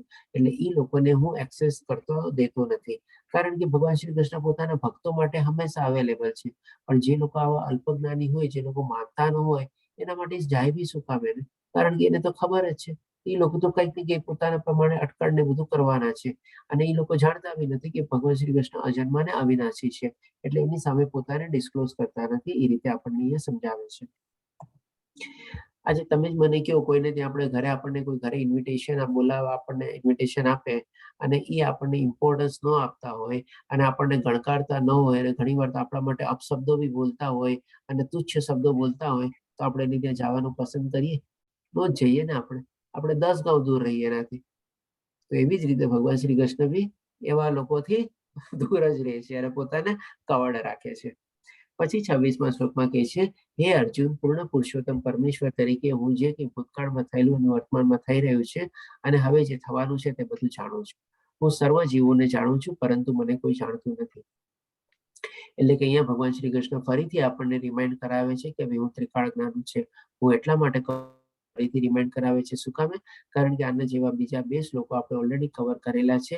બીજા અધ્યાયનો 12મો શ્લોક અને ચોથા અધ્યાયનો 5મો શ્લોક, જેમાં ભગવાન શ્રી કૃષ્ણ આ રીતે જ આપણને સમજાવે છે. અહીંયા પણ પછી એકદમ ક્લિયર કરી દે છે કે ભૂતકાળમાં અને વર્તમાન અને ભવિષ્યમાં જે કંઈ પણ થવાનું છે એ બધું હું જાણું છું, અને હું બધા જીવોને બી જાણું છું, એની પાછલી ગતિ, આગલી ગતિ ને બધું, પરંતુ મને કોઈ જાણતું નથી. હવે ભગવાન શ્રી કૃષ્ણ આપણને ઈ સમજાવશે કે ભાઈ આપણે શું કામે નથી જાણી શકતા ભગવાનને, અથવા તો આપણે બી આપણું પાસ્ટ શું કામે ભૂલી જઈએ છીએ, એ પણ આપણે આમાં ગુહ્ય મિનિંગ લઈએ, જે આપણે આગલા લેવલમાં ઓર સરસ રીતે કવર કરશું. પહેલા આપણે એ સમજી લઈએ કે ભાઈ આપણે ભગવાનને શું કામે જાણી શકતા નથી, એ આપણે અત્યારે કવર કરીએ. હે ભારત, હે શત્રુ વિજેતા, સર્વ જીવો જન્મ લઈને દ્વેષ શીતોન્મ થતા ધંધોથી મોહગ્રસ્ત થઈને આશક્તિ મોહને પામે છે.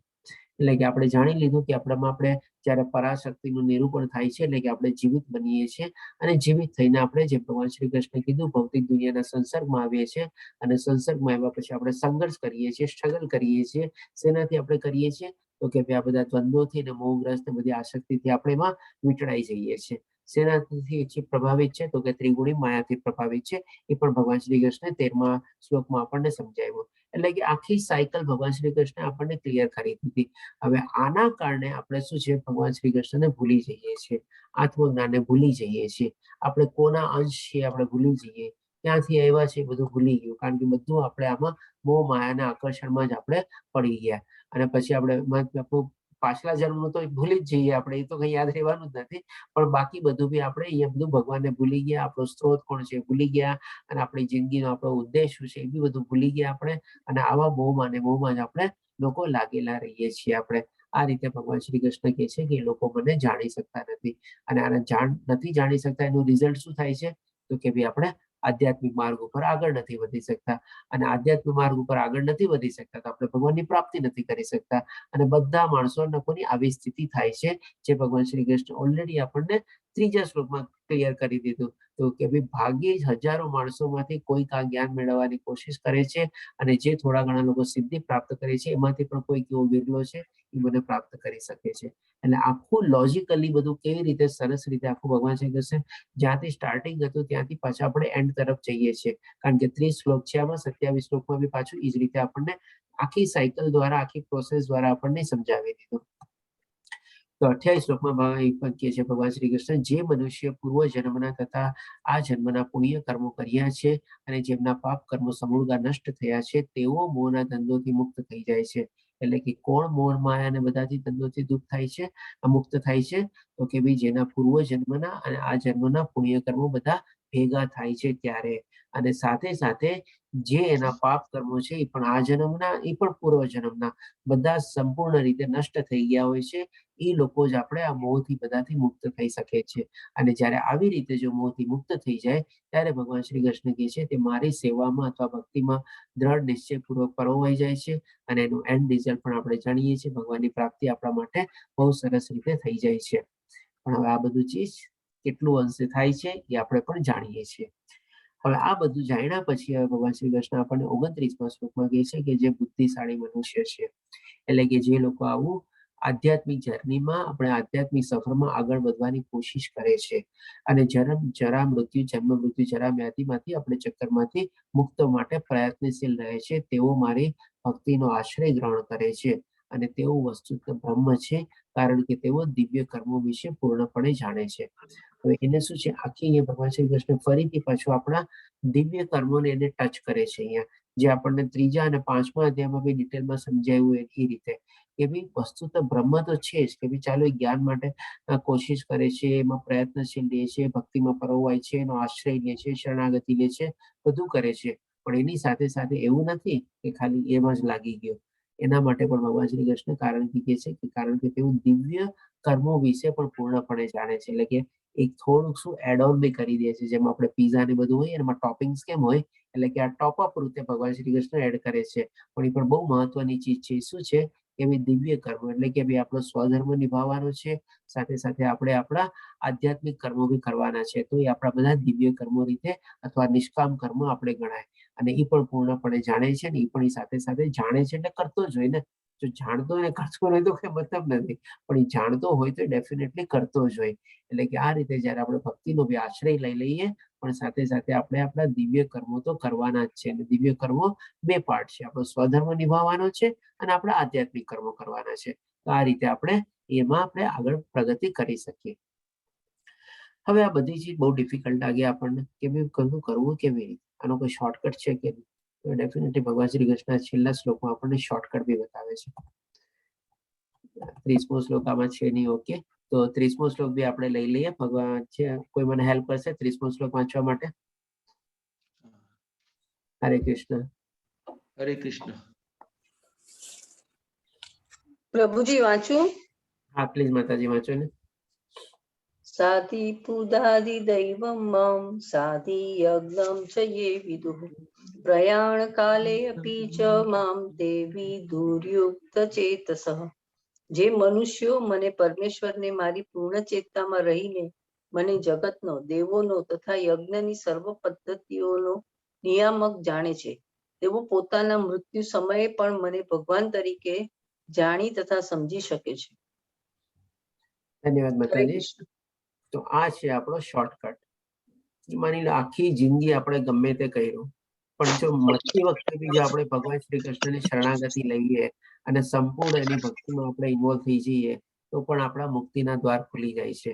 અને આ જ 29મા શ્લોક અને 30મા શ્લોકથી પછી આપણે આગલો અધ્યાય જે લેશું ભગવત પ્રાપ્તિ યોગ, જે અક્ષર બ્રહ્મ યોગ તરીકે બી કહેવાય છે, જેમાં ભગવાન અર્જુનના સૌથી પહેલા આપણે 8 પ્રશ્ન આવશે. એ 8 પ્રશ્નને આપણે કવર કરશું અને ભગવાન શ્રી કૃષ્ણ આપણને સમજાવશે કે મરતી વખતે બી જો કોઈ મને સારી રીતે સંપૂર્ણ રીતે મારું જ નામ જો એના મનમાં હોય અને સંપૂર્ણ શ્રદ્ધા રીતે હોય તો એને પણ મારી પ્રાપ્તિ થઈ શકે છે. ભલે આખી જિંદગી એને ગમે તે કર્યું હોય, પણ એ ચીજ પોસિબલ થાય છે અથવા થાય છે તો કેટલી હદે થાય છે એ પણ ભગવાન શ્રી કૃષ્ણ આપણને સરસ મજાના દાખલા અને દ્રષ્ટાંત સાથે સમજાવશે. તો આની સાથે આપણે આજે 7મો અધ્યાય કમ્પ્લીટ કરીએ છીએ. આપણે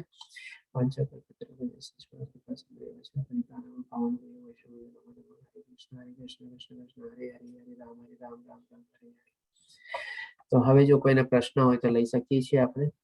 હરે કૃષ્ણ. હરે કૃષ્ણ. બીનાબેન બોલું છું. હા માતાજી બોલો. સર, તમે કીધું કે બધા મંત્રોમાં ઓમકાર કૃષ્ણ ભગવાન છે, બરોબર? માતાજી આપનો અવાજ બ્રેક થાય છે. બધામાં ઓમકાર છે જે ઈ ભગવાન છે. તો આપણે હાલતા ચાલતા ગમે ત્યારે ઓમકારનો જપ કરી શકીએ?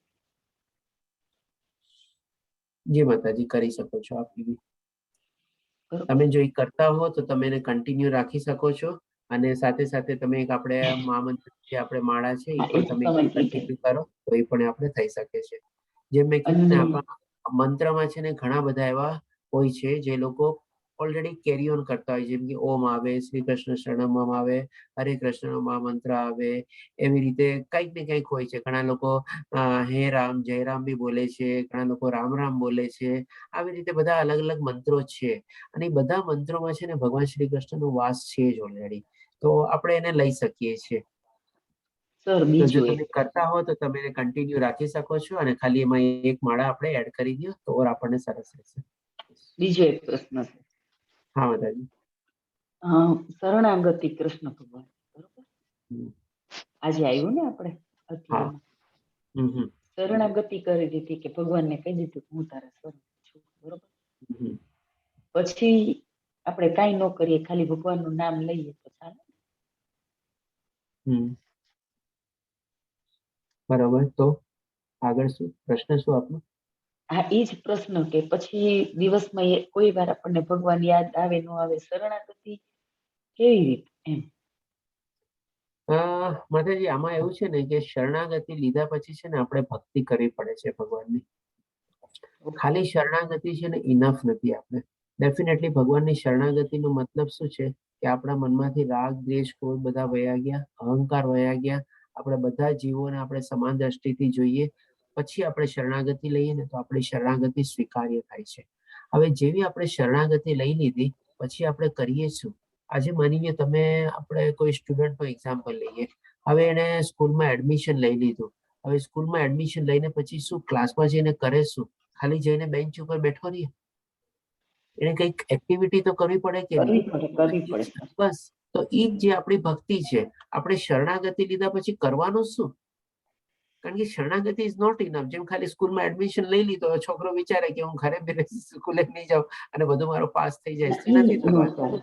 તો એ આપણે ભક્તિ કરવી પડે એમાં શરણાગતિ લીધા પછી. ને એ જ આપણને છે ને આપણી ભક્તિ માર્ગમાં આપણને આગળ વધારે, આપણને ઉન્નત કક્ષાએ લઈ જાય અને પછી આપણા મોક્ષના અને મુક્તિના બધા દ્વાર આપણા આસ્તે આસ્તે ખોલતા જાય. Okay, thank you.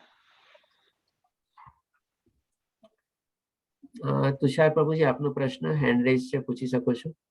હરે કૃષ્ણ પ્રભુજી, જેમ હરે તમે કૃષ્ણ. 5મા શ્લોકમાં કીધું નિષ્કુષ્ટ શક્તિ, એના વિશે જરા ક્લિયર કરવું હતું પ્રભુજી.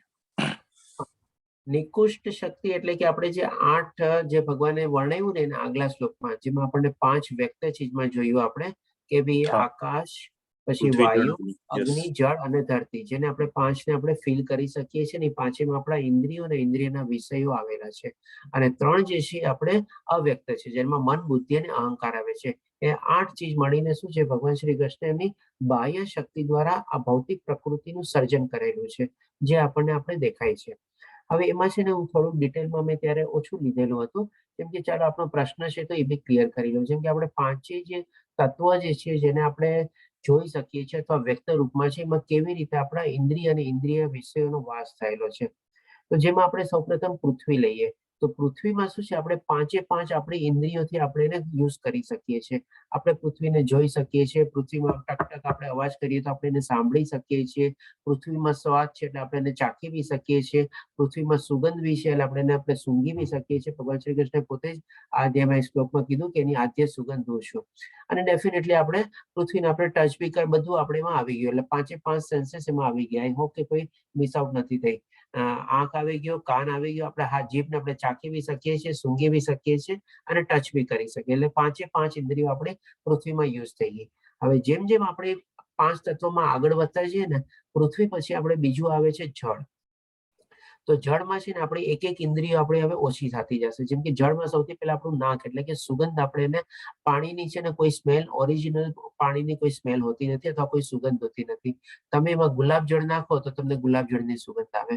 તમે ગટર પાસેથી જતા હો તો ગટરનું પાણી હોય તો તમને ગટરની સુગંધ આવે.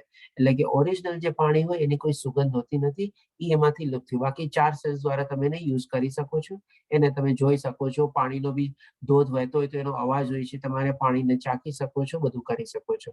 બરાબર. પછી આવે છે વાયુ. તો વાયુમાંથી છે ને બીજી હજી 2 આપણી સેન્સીસ બાદ જાય છે. તો કે વાયુમાંથી શું જાય છે, તો કે સૌથી પહેલા આપણે જીભથી આપણે વાયુને ચાખી નથી શકતા, અને બરાબર છે. વાયુને આપણે શું છે કે એવી સાંભળી નથી શકતા. એટલે કે ભાઈ આજે આપણે પવન ને ઓલું શું કહેવાય, વાયુ હોય તો એને આપણે સાંભળી ન શકીએ, અને સોરી, આપણે એને જોઈ બી નથી શકતા. એટલે કે આપણી જીભ બાદ જાય છે અને આપણી આંખ બાદ જાય છે. એને આપણે 3 રીતે જોઈ શકીએ છીએ, કારણ કે પવન ચાલતો હોય ત્યારે આપણે નથી કહેતા કેવો સુસવાટા મારતો પવન ચાલે છે, એટલે કે આપણે સંભળાય છે નથી પવનને આપણે ટચ કરી શકીએ છીએ. એટલા માટે કે આપણે ઘણીવાર માની લો ઠંડો પવન ચાલતો હોય તો આપણે કહીએ છીએ કેવો ઠંડો પવન ચાલે છે, એટલે કે આપણી ચામડીને બી સ્પર્શી શકે છે. અને ગરમીમાં જ્યારે લૂ ચાલતી હોય તો આપણે કહીએ કેવી ગરમી લૂ ચાલે છે, એટલે કે એવી રીતે આપણે ચામડીને યુઝ કરી શકીએ છીએ. તો આ 3 ઇન્દ્રિય આપણે વાયુમાં આવી, સોરી 2 ઇન્દ્રિય આપણે વાયુમાં આવી, અને અગ્નિમાં પછી આપણે ખાલી 3 ઇન્દ્રિયો યુઝ થાય છે એમાં, અને 2 ઇન્દ્રિયોમાં બાદ થાય છે. તો કે અગ્નિને આપણે ચાખી નથી શકતા અને અગ્નિનો કોઈ અવાજ નથી હોતો. એટલે કે બાકીની 3 થી આપણે અગ્નિને જોઈ શકીએ છીએ, અગ્નિનો આપણે તાપ મહેસૂસ કરી શકીએ છીએ, એવી રીતે. અને લાસ્ટમાં આવે છે આકાશ. તો આકાશમાંથી શું છે, ખાલી એક આપણે ધ્વનિ પાસ થઈ શકે છે અથવા તો સાઉન્ડ પાસ થઈ શકે છે, એ જ રીતે આપણે જાણી શકીએ છીએ. આપણે જે જોઈએ છીએ આકાશને, આપણે પૂરેપૂરું નથી જોતા, એટલે કે નથી આપણે એની લંબાઈ, પહોળાઈ, ઊંચાઈ, ગહેરાઈ આ બધું માપી શકતા. એટલે કે આપણે બહુ સીમિત માત્રામાં આપણે એને જોઈ શકીએ છીએ, પૂર્ણ રીતે જોઈ શકતા નથી. એટલા માટે ઈ સેન્સ બી આપણે એમાં પૂરેપૂરી કવર નથી થતી. એટલે કે આ 5 ઇન્દ્રિયો અને 5 ઇન્દ્રિયોના વિષયો આ બધીમાં એમાં ઇન્વોલ્વ છે. અને 3 જે છે આપણે મન, બુદ્ધિ અને અહંકાર, એટલે કે 8 ચીજ મળીને ભગવાન શ્રી કૃષ્ણ કહે છે એ મારી બાહ્ય શક્તિ નિકુષ્ટ રૂપમાં આપણે મેં પ્રગટાવેલી છે. એની 3 ટાઈપની શક્તિ, બાહ્ય શક્તિ, મધ્યસ્થ શક્તિ અને આંતરિક શક્તિ. એમાં બાહ્ય શક્તિમાંથી ભગવાન શ્રી કૃષ્ણ આ પ્રકૃતિને આવી રીતે બનાવેલી છે, એ વર્ણવે છે, કે જેમાં આપણે જીવિત નથી, કોઈ જાન નથી, એવી રીતે. આઈ હોપ કે ઇટ ઇઝ ક્લિયર. હા, ક્લિયર થઈ ગયું પ્રભુજી. હરે કૃષ્ણ. હરે કૃષ્ણ પ્રભુજી. હરેશ પ્રભુજી, આપનો હેન્ડ રેઝ છે, પૂછી શકો છો.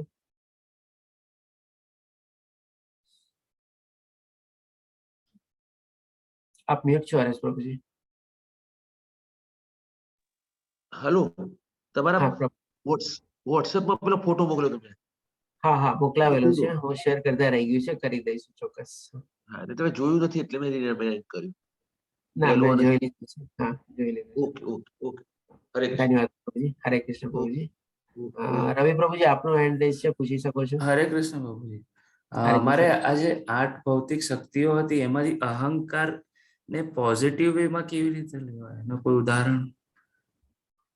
મન, બુદ્ધિ અને અહંકાર. અહંકાર એટલે કે ઈગો. હવે ઈગો ને ઈગો છે ને પોઝિટિવ આપણે મોસ્ટલી છે ને અહંકાર નેગેટિવ સેન્સમાં જ યુઝ યસ થાય છે. યસ કારણ કે અને એને છે ને પોઝિટિવ સેન્સમાં જો તમારે યુઝ કરવો હોય ને તો બહુ ઓછા માત્રામાં લોકો અહંકારને પોઝિટિવ સેન્સમાં યુઝ કરી શકે છે અને જાણે બી છે એકચ્યુઅલી. તો આમાં છે ને આપણને એક દાખલો આપું કે અહંકારને આપણે પોઝિટિવ સેન્સમાં કેવી રીતે યુઝ કરી શકીએ. કે સૌથી પહેલા તો શું છે, માની લો આપની પાસે કોઈ, અચ્છા આપનું જ મને એક એક્ઝામ્પલ આપો કે જે ચીજ માટે આપ પોતે પોતાના માટે ગર્વ મહેસૂસ કરો છો. પ્રેક્ટિકલી રીતે આપણે લઈએ તો આપણે સમજવામાં ઓર સરસ મજે સુવિધા બી થશે આપણને. એટલે હું કોઈ ધર્મમાં માનતો નથી એટલે હું બધા સાથે એક રીતે વર્તું છું.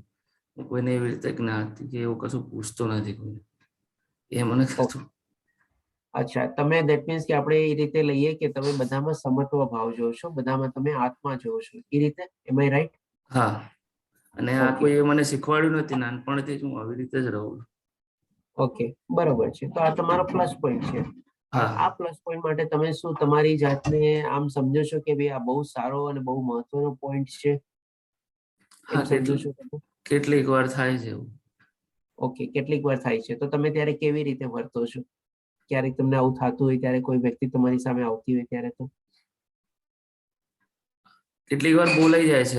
હા, અહંકારથી કે હા હું આવી રીતે વર્તું છું એટલે મારામાં આવો ગુણ છે. બસ હું વર્ડ આવ્યો ને, હા ભાઈ, આ જ ચીજ સાંભળવા માંગતો હતો કે હા અહંકાર છે ને તમે નેગેટિવ સોરી પોઝિટિવ સેન્સમાં તમે ત્યારે લઈ શકો જ્યારે એમાં હું નો આવે, આઈ નો આવે, મે નો આવે. ત્યારે ઓકે ત્યારે ઓકે આ જે તમારામાં જે ગુણ છે ને, બહુ સારો ગુણ છે, બરોબર છે. પણ હવે આને જો તમારે પોઝિટિવ રીતે યુઝ કરવું હોય ને તો તમે એમ કહી શકો કે ભાઈ આપણા શાસ્ત્રોમાં કહેવાયેલું છે, આપણા ભગવદ્ ગીતામાં જ્ઞાન આપેલું છે, અથવા તો આપણે બધા પરમાત્માના અંશ છીએ, આપણે બધામાં એક જ આત્મા જોવી છે. હવે તમે મેં, હું અને આઈ ને તમે આપણામાં કન્વર્ટ કરી નાખો ને તો એ તમારો પોઝિટિવ સેન્સ થઈ ગયો. પણ જેમ તમે કીધું ને, હું કહું છું, મેં કીધું, આઈ હા, ફીલ, બસ એ તમારો અહંકાર થઈ ગયો. આ જ ફરક છે.